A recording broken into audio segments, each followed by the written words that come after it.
میں سے اکثر لوگ یہ کمپلین کرتے ہیں کہ ہم کوئی کام شروع کرتے ہیں تو مستقل مزاجی ہمارے اندر نہیں رہتی، یعنی جب کام شروع کیا جاتا ہے تو بہت زیادہ ہم جوش سے جذبے سے بھرے ہوتے ہیں. وہ کام کسی بھی طرح کا ہو سکتا ہے. فار ایگزامپل کوئی نئی چیز ہم نے سیکھنی ہے، نیا کاروبار کرنا ہے، کسی نئے کورس میں حصہ لینا ہے، یا اور نہیں تو اپنے ہیلتھ پہ کچھ کام کرنا ہے، کوئی فٹنس کے لیے کام کرنا ہے. تو سٹارٹ میں جوش بہت زیادہ ہوتا ہے، ہم اس کام پہ وقت زیادہ اسپینڈ کرتے ہیں، انرجی لیول بھی ہمارا بہت ہائی ہوتا ہے.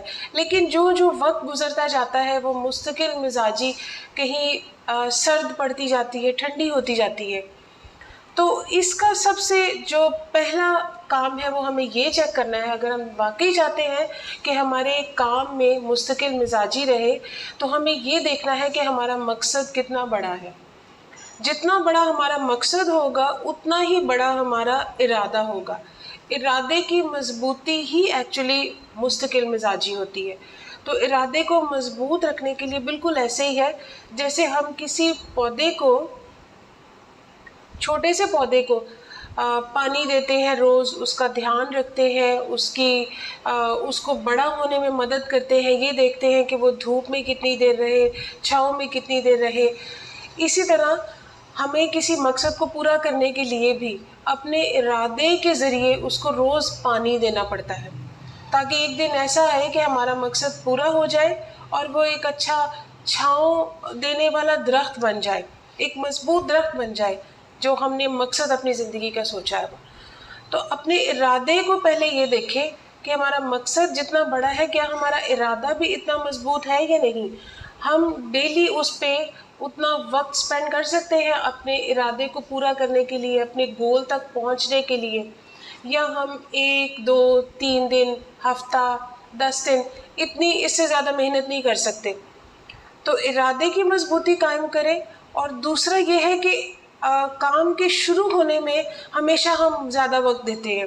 جب کام شروع ہوتا ہے تو ہم اس کو زیادہ سے زیادہ وقت دیتے ہیں اور اس پہ فوکس زیادہ رکھتے ہیں. تو ایک وقت ایسا آتا ہے کہ ہم خود بھی اس کام سے بور ہونا شروع ہو جاتے ہیں.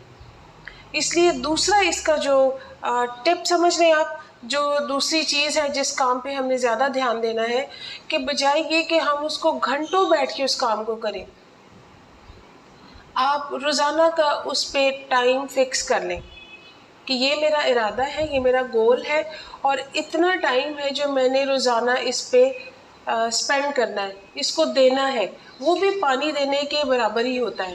یعنی اتنا ٹائم میں لگاؤں گی تاکہ یہ میرا کام آہستہ آہستہ، یہ جتنی اسپیڈ سے میں چاہتی ہوں اسی حساب سے مجھے وقت مقرر کرنا ہے. اگر کسی بچے کو امتحان میں اچھے نمبر لینے ہیں تو آبویسلی وہ اپنا وقت مقرر کرے گا تو وہ اس گول تک پہنچے گا نا.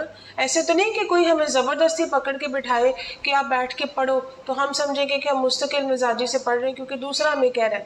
نہیں، ہمیں خود وہ وقت نکالنا ہے، اس کو فکس کرنا ہے، اور پھر اس وقت میں ہمیں اس کے دوران کسی بھی قسم کی ڈسٹربنس کو ایکسیپٹ نہیں کرنا. وہ ڈسٹربنس آپ کے موبائل کی بھی ہو سکتی ہے، وہ ڈسٹربنس آپ کے دوستوں کا بار بار آپ کو یہ کہنا، یا آپ کے کزنس کا، بہن بھائیوں کا کہ ہم اٹھ کے کھیلیں یا یہ کام کریں. یہ ایک مثال دے رہی ہوں میں. اس لیے ارادے کو مضبوط رکھیں، وقت مقرر کریں، اور اس وقت کے دوران آپ کے پاس آپ تک پہنچنے کے لیے کسی بھی قسم کی ڈسٹربنس نہ ہو.